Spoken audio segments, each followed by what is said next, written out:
बच्चा 48। रुद्रम का खतरनाक गुस्सा और जोगिंदर की आंखों में खौफ। भैरव सिंह की बात सुनकर जोगिंदर थर थर कांपने लगा था। हाँ, वह जानता था कि रुद्रम सिंह राठौड़ को वह लोग मौत का देवता कहते थे, जिनको रुद्रम सिंह राठौड़ के बारे में बहुत अच्छे से पता था।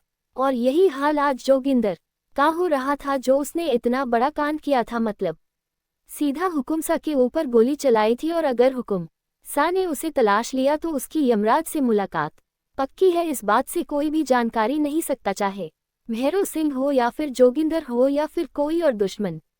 बहुत अच्छे से जानते थे कि रुद्रम सिंह राठौड़ क्या चीज है, और उससे पंगा लेना मतलब डायरेक्ट यमराज जी से हाथ मिलाने जैसा था। भैरव सिंह की बात मानकर जोगिंदर वहां से चला जाता है, क्योंकि अब उसे यहाँ एक पल भी नहीं रुकना था। अगर वह रुक तो रुद्रम सिंह राठौड़ के आदमी उसे पकड़ लेंगे, और उसका क्या हाल होगा यह वह सपने में भी नहीं सोच सकता।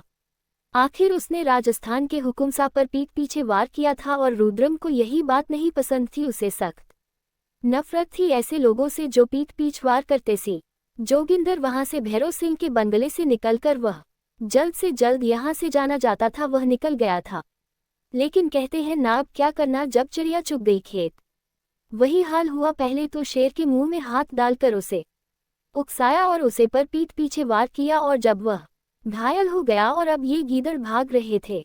वहीं दूसरी तरफ अस्पताल में रुद्रम का ट्रीटमेंट चल रहा था, और ऑपरेशन थिएटर से डॉक्टर भी बाहर आ गए थे, और विष्णु और कार्तिक को देखकर उन लोगों ने बता दिया था कि हुकुम साहब खतरे से बाहर है और उनको कुछ ही वक्त में होश भी आ जाएगा।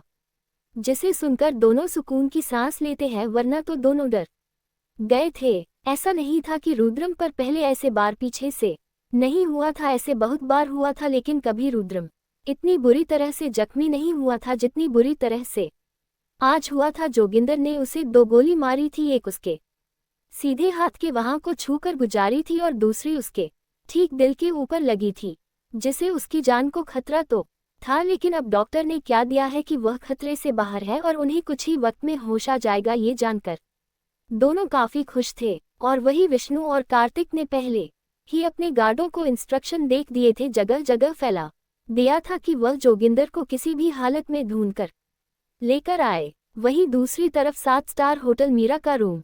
मीरा इस वक्त अपने रूम में इधर उधर ठहर रही थी, लेकिन उसे कहीं भी उसकी बेचैनी को आराम नहीं मिल रहा था, इसलिए वह अपने आस्था के रूम की तरफ चली जाती है। और वही उसके रूम में जाने के बाद मीरा आस्था के बगल में जाकर लेट जाती है और उसे हक करके सो जाती है।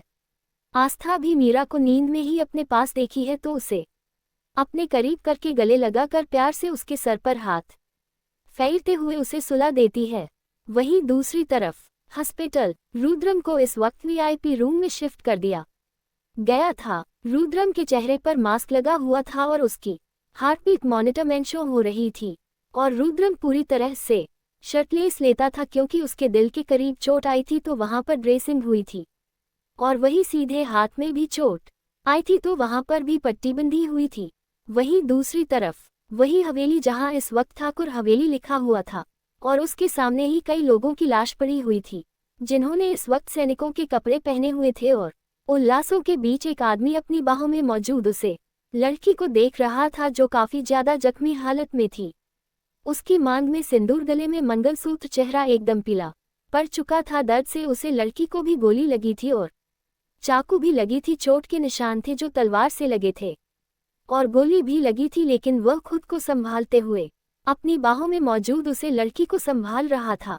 अचानक उसे महसूस होता है कि उसे लड़की ने सांस लेना बंद कर दिया है और उसका शरीर ढीला पड़ गया है। ऐसा होते ही वह जोर से चीखता है, मीरा, मीरा। इसी के साथ रुद्रम अपने हॉस्पिटल के वार्ड में जो लेटा हुआ था, वह जोर से चीखते हुए उठना है।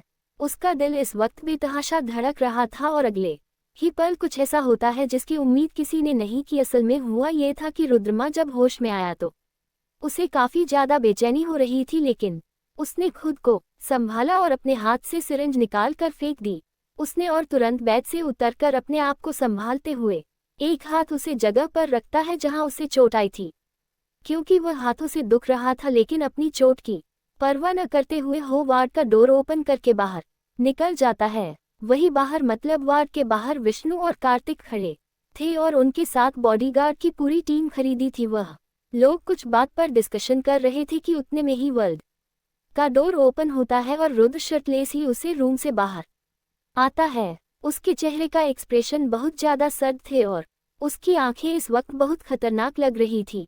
विष्णु रुद्रम को देखते हुए तुरंत रिक्वेस्ट टन में कहता है, बॉस आपको आराम करना चाहिए, आपको इंजरी हुई है और खुद को इस तरह से और तकलीफ मत पहुंचाइए। लेकिन रुद्रम विष्णु की बात पर कोई भी ध्यान नहीं देता और उल्टा विष्णु को अपनी सख्त आंखों से घूरता है। वही रुद्रम की सख्त आंखें देखकर विष्णु उसे टॉपिक को वहीं छोड़कर रुद्रम को बताता है, बॉडीगार्ड्स कम पर लगे हुए हैं, हमें जल्दी जोगेंद्र मिल जाएगा। बस ये सुना था कि रुद्रम चीखते हुए विष्णु की तरफ देखते हुए कहता है, जल्द ही नहीं, मुझे आधे घंटे के अंदर वह शख्स अपनी आंखों के सामने चाहिए, वरना तुम लोग अपनी सजा के लिए तैयार रहना। रुद्रम की आवाज में वह ठंडापन था, वह खतरनाक वाइब झलक रही थी। इस वक्त की सभी के सभी फौरन अपने काम पर लग जाते हैं क्योंकि किसी को भी रुद्रम की हाथों की सजा नहीं चाहिए थी, क्योंकि सब जानते थे कि अगर रुद्रम सजा देगा तो वह बहुत खतरनाक होने वाली है। और वैसे भी रुद्रम को गुस्सा दिलाना मतलब यमराज से मीटिंग फिक्स करने जैसा होता है। विष्णु तुरंत सबको ऑर्डर देते हुए सबको कम पर लगा देता है और पूरे राजस्थान में इस वक्त हर जगह चेकिंग पोस्ट पर, हर रास्ते पर उसने अपने आदमी लगा रखे थे। वह आधे घंटे के अंदर कहीं से भी जोगिंदर को अपने सामने चाहता था, क्योंकि जोगिंदर ने जो किया है उसे उसकी सजा मिलना जरूरी थी। वही राजस्थान की जंगल में जोगिंदर भैरव सिंह की हवेली से निकाल कर जा रहा था कि उसे रास्ते में ही रुद्रम के आदमी मिल जाती है। वह उनको चकमा देकर भागकर राजस्थान की वही जंगल की तरफ आ गया था जहां उसने रुद्रम को गोली मारी थी और उसे जंगल में जाते हुए वह पीछे देख रहा था। इस वक्त उसके चेहरे पर बहुत ज्यादा पसीना था और वह काफी ज्यादा घबराया हुआ था। और घबराए भी क्यों ना, क्योंकि उसने राजस्थान के हुकुमशाह पर गोली चलाई थी, उनको जान से मारने की कोशिश की थी, तो उसकी सजा उसे मिलनी ही थी, चाहे वह कोई भी हो। और रुद्र मुझसे बिना सजा दिए रह नहीं सकता था, इसलिए वह भी अपने पूरे सोर्स लगा चुका था। पूरे राजस्थान में उसके आदमी फैले हुए थे और कुछ बॉडीगार्ड ने ये खबर विष्णु तक पहुंचा दी थी कि उन्हें जोगिंदर जंगल में जाता हुआ दिखाई दिया, उनसे बचकर। वहीं दूसरी तरफ कर की बैक सीट पर रुद्रम बैठा हुआ था और उसकी फ्रंट सीट पर, पैसेंजर सीट पर कार्तिक और ड्राइवर की सीट पर विष्णु बैठा हुआ था। वह कार ड्राइव कर रहा था और पीछे का माहौल बहुत खतरनाक था, क्योंकि रुद्र गुस्से में था और वह इस वक्त शर्टलेस था।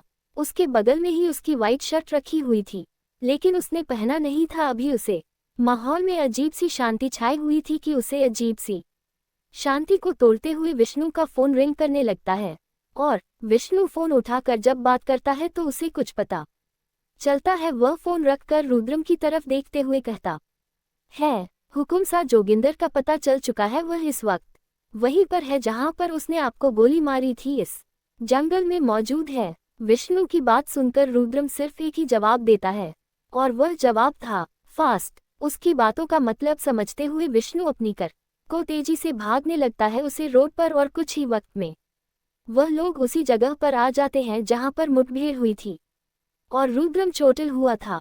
रुद्रम अपनी कार से उतरता है।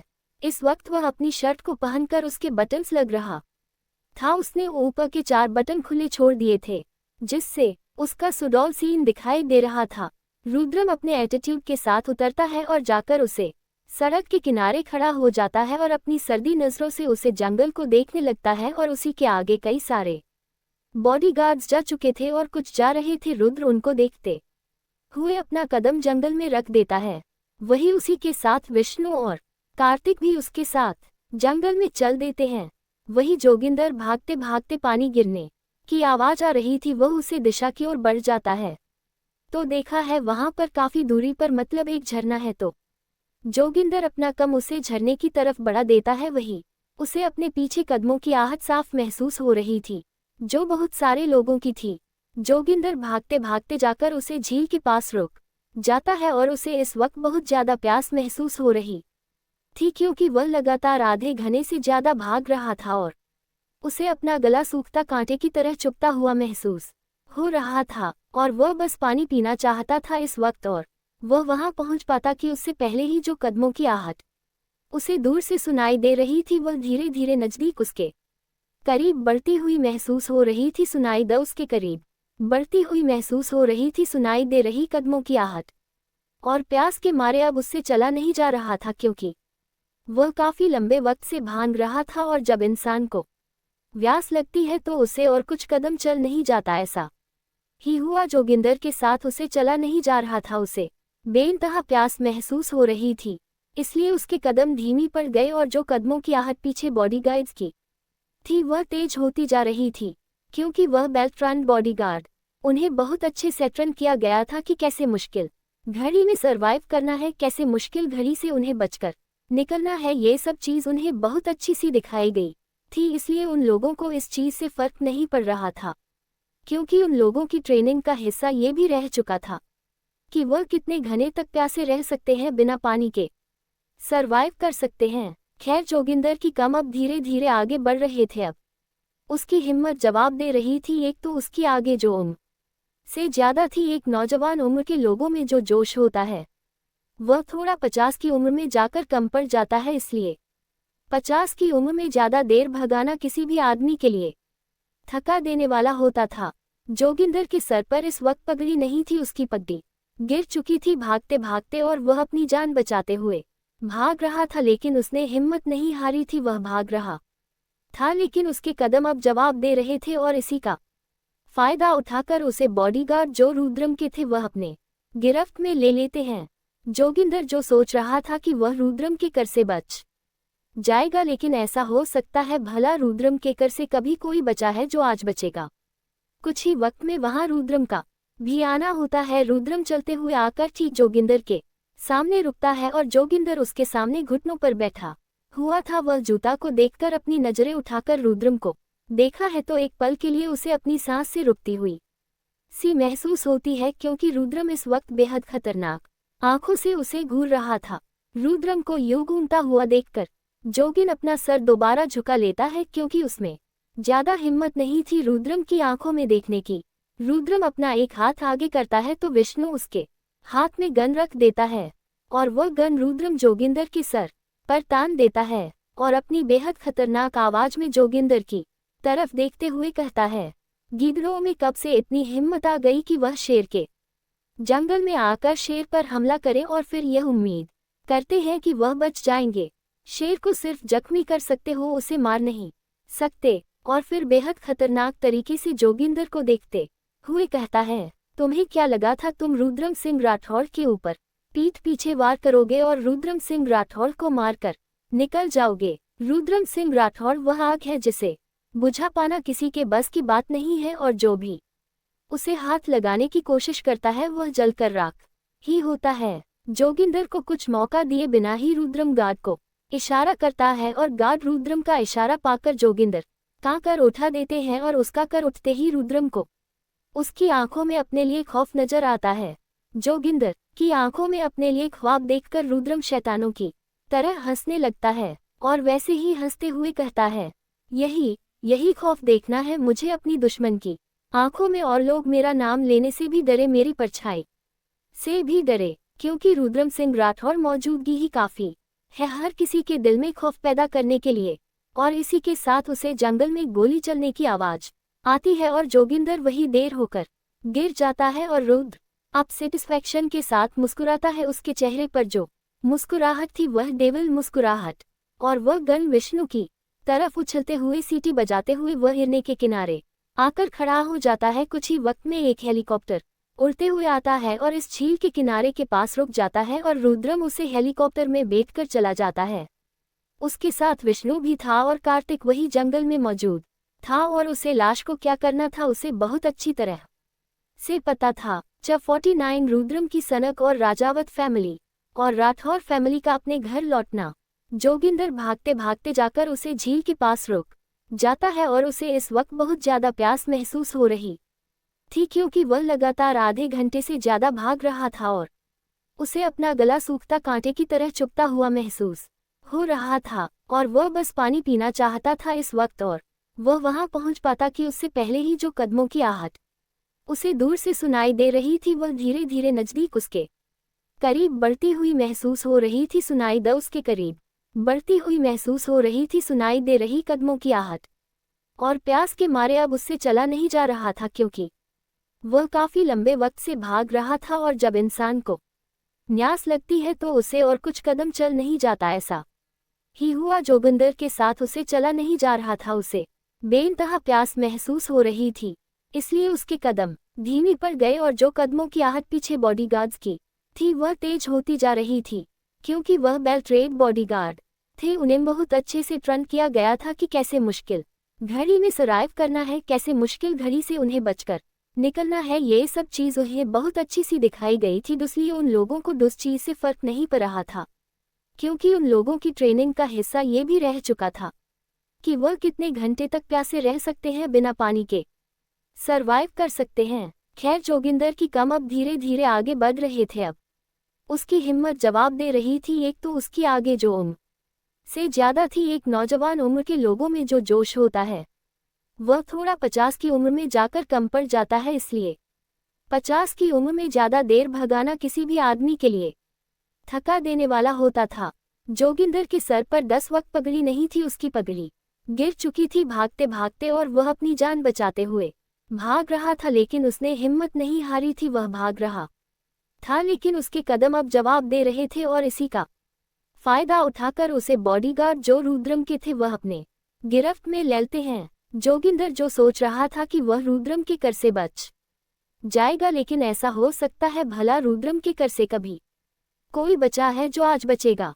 कुछ ही वक्त में वहां रुद्रम का भी आना होता है। रुद्रम चलते हुए आकर ठीक जोगिंदर के सामने रुकता है, और जोगिंदर उसके सामने घुटनों पर बैठा हुआ था। वह जूता को देखकर अपनी नजरें उठाकर रुद्रम को देखा है तो एक पल के लिए उसे अपनी सांस से रुकती हुई सी महसूस होती है, क्योंकि रुद्रम इस वक्त बेहद खतरनाक आंखों से उसे घूर रहा था। रुद्रम को यूं घूमता हुआ देखकर जोगिंदर अपना सर दोबारा झुका लेता है, क्योंकि उसमें ज्यादा हिम्मत नहीं थी रुद्रम की आंखों में देखने की।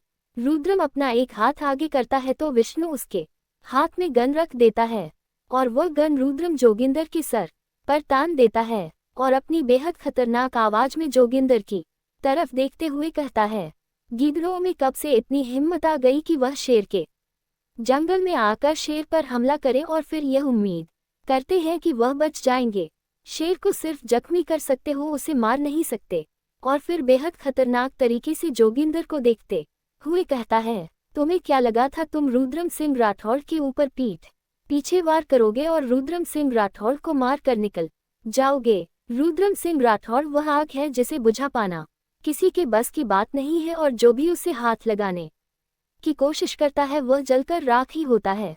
जोगिंदर को कुछ मौका दिए बिना ही रुद्रम गार्ड को इशारा करता है, और गार्ड रुद्रम का इशारा पाकर जोगिंदर का कर उठा देते हैं, और उसका कर उठते ही रुद्रम को उसकी आंखों में अपने लिए खौफ नजर आता है।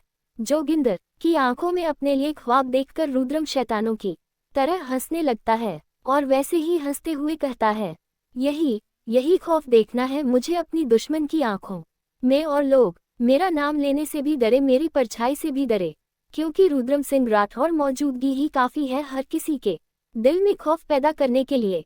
और इसी के साथ उसे जंगल में गोली चलने की आवाज आती है, और जोगिंदर वही देर होकर गिर जाता है, और रुद्र अब सेटिस्फैक्शन के साथ मुस्कुराता है। उसके चेहरे पर जो मुस्कुराहट थी वह डेविल मुस्कुराहट, और वह गन विष्णु की तरफ उछलते हुए सीटी बजाते हुए वह झरने के किनारे आकर खड़ा हो जाता है। कुछ ही वक्त में एक हेलीकॉप्टर उड़ते हुए आता है और इस झील के किनारे के पास रुक जाता है, और रुद्रम उसे हेलीकॉप्टर में बैठकर चला जाता है। उसके साथ विष्णु भी था, और कार्तिक वही जंगल में मौजूद था, और उसे लाश को क्या करना था उसे बहुत अच्छी तरह से पता था। खैर कुछ वक्त में रुद्रम का हेलीकॉप्टर राठौर हवेली के टेरेस पर उतरता है, और रुद्रम वहां से उतरते हुए अपने रूम में आ जाता है, और रूम में आकर वह आराम करने लगता है। इस वक्त सुबह के 6 बज चुके थे, और हवेली में शिवाय नौकर के कोई नहीं था, क्योंकि सभी अभी तक सिविल स्टार होटल में 2 और सभी को आने में 10 बजे बजने वाले थे सुबह की। रुद्रमा अपने रूम में जाता है, और अपने रूम में जाकर पहले फ्रेश होता है। इस दौरान उसने पूरा ख्याल रखा था कि उसकी पट्टी उसकी चोट पर पानी न पड़े, और वैसा ही हुआ। उसकी चोट नहीं भीगी थी, नहीं पट्टी भीगी थी। रुद्रम अपने रूम में आता है और दोबारा बेड पर लेट जाता है अपनी आंखें बंद करके, क्योंकि अभी भी उसके ऊपर दवा का नशा था, और उसकी आंखें लाल थी, जिसका साफ मतलब था कि वह सो नहीं पाया है ज्यादा देर। रुद्रम आकर बेड पर लेटा है और बेड पर लेते ही उसकी आंख लग जाती है, क्योंकि दवा का नशा वैसे भी पहले से था और लेते ही उसे नींद आ गई।